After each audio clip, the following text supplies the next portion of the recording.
Paso por aquí para hablar sobre violencia. En esta oportunidad conversaremos sobre el concepto de violencia y lo que pensamos que es la violencia. ¿Qué diferencia hay entre agresividad y violencia? ¿Qué tipos de violencia hay? ¿Qué cosas también es violencia, aunque no lo creamos? Y algunas soluciones para prevenir o protegernos de la violencia. La Organización Mundial de la Salud define la violencia como el uso intencional de la fuerza física o el poder real o como amenaza contra uno mismo, una persona, grupo o comunidad que tiene como resultado la probabilidad de daño psicológico, lesiones, la muerte, privación o mal desarrollo. Por una parte, violencia y agresividad a menudo se confunden. La agresividad es un instinto al servicio de la supervivencia y la adaptación al entorno. Es común en todos los animales. Los depredadores necesitan su agresividad para cazar y sobrevivir. No obstante, no la utilizan cuando no tienen hambre. Por el contrario, la violencia es un comportamiento aprendido. Es la agresividad al servicio de los propios intereses o para dañar a alguien o algo intencionadamente. Es una aptitud y conducta propiamente humana. Por otra parte, Johan Galtung nos dice que hay tres tipos de violencia: la violencia directa, la violencia estructural, la violencia cultural, las cuales componen el triángulo de la violencia, mostrándonos un iceberg del cual solo asoma y es visible la parte directa, es decir, la violencia detectable. La violencia puede ser activa y pasiva. Solemos reconocer la violencia activa fácilmente, pero no reconocemos la violencia pasiva. Violencia activa es un asesinato, es la guerra, es asaltos, gritos, insultos, humillaciones, críticas, juicios.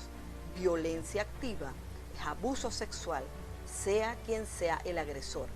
Un padre que pega, una madre que grita, insulta y humilla. La violencia activa no confunde al niño ni le engaña emocionalmente hablando. Sí, es muy fácil reconocer la violencia activa, pues utiliza la violencia física, la coacción y la amenaza. La violencia pasiva es la silenciosa, que puede hacer el mismo daño y es más difícil de distinguir. Es la violencia que se siente, pero no se hace. La agresión que se intuye, pero no se identifica con claridad. Una cruzada de brazos en una conversación es violencia pasiva.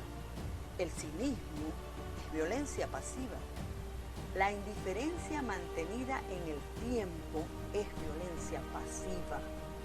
Es una forma de violencia psicológica cuando se es indiferente por mucho tiempo, tanto en el ámbito de la pareja como en la laboral o en la familia.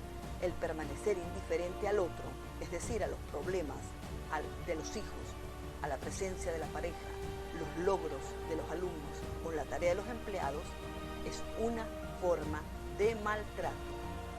En ocasiones, violencia activa y pasiva son utilizadas para reivindicar erróneamente nuestros derechos.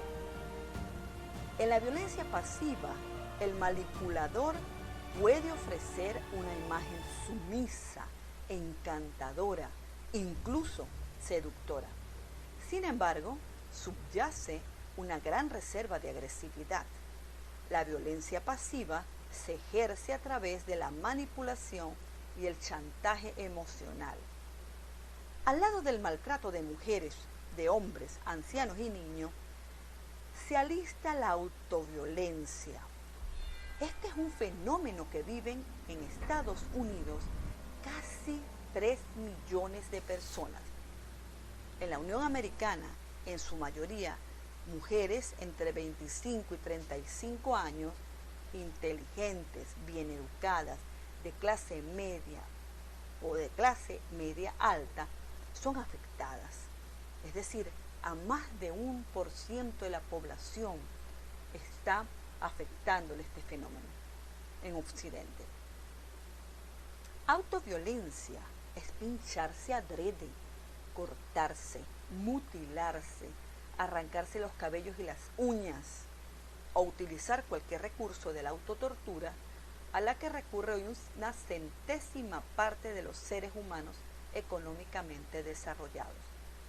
A pesar de que la violencia activa y pasiva se ejerce muy claramente en relación de pareja, no debemos olvidar su presencia en las relaciones humanas en general y también en el mundo laboral, así como con los hijos e intrafamiliarmente.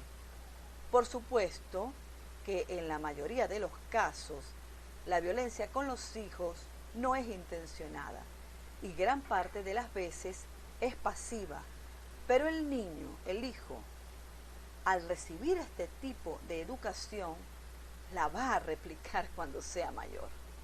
Es su modelaje. Por eso el papel de la educación es fundamental en la prevención de la violencia en general. Porque una deficiente y sesgada educación emocional consolida la violencia estructural y la violencia cultural, condenando a la humanidad a vivir una vida miserable. ¿Hay algún antídoto para la violencia activa y pasiva? No hay fórmulas mágicas para erradicar la violencia. Sin embargo, podemos educar nuestra asertividad para evitar mostrarnos ante el mundo de un modo violento y manipulador.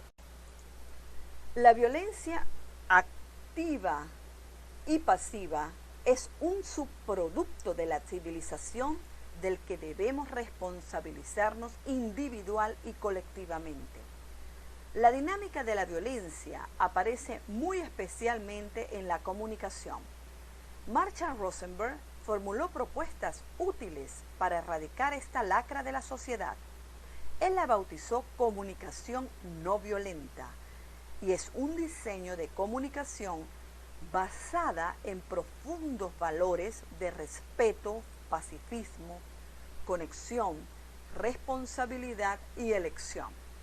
La autoconciencia, el respeto, la solidaridad, la empatía y la cooperación frente a la rivalidad disminuirá la violencia.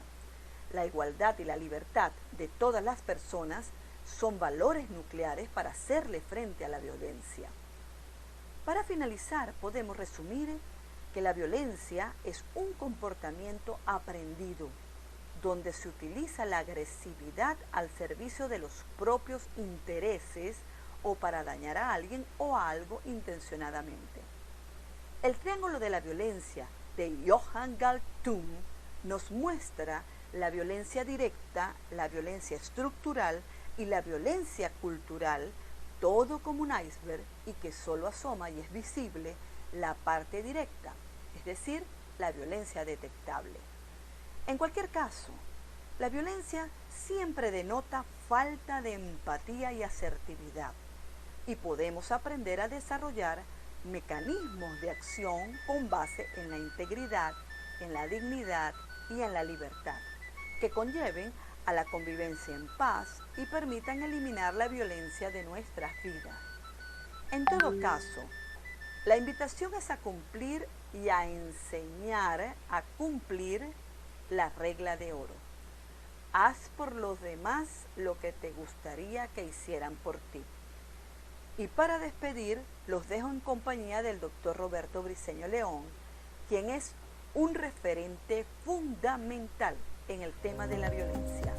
Hasta la próxima. Roberto Briceño León, profesor titular de la Universidad Central de Venezuela, director del Laboratorio de Ciencias Sociales y del Observatorio Venezolano de Violencia. Actualmente soy profesor invitado de la Universidad Federal de Ceará en Fortaleza, Brasil.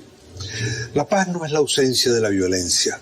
La ausencia de la violencia no es suficiente para construir la paz. La paz es un estado en el cual las personas distintas, diferentes, desiguales, hallan un modo de vivir juntos. La paz lo que es un mecanismo en el cual los seres humanos podemos arreglar nuestros conflictos, nuestras diferencias, nuestras desigualdades a través de unos mecanismos construidos políticamente, dialogados, que garanticen el derecho de los otros y que al mismo tiempo nos permitan vivir juntos sin matarnos, sin destruirnos unos a otros. Para mí la construcción de la paz pasa por el establecimiento de acuerdos, de mecanismos sociales en los cuales se puedan regular las relaciones.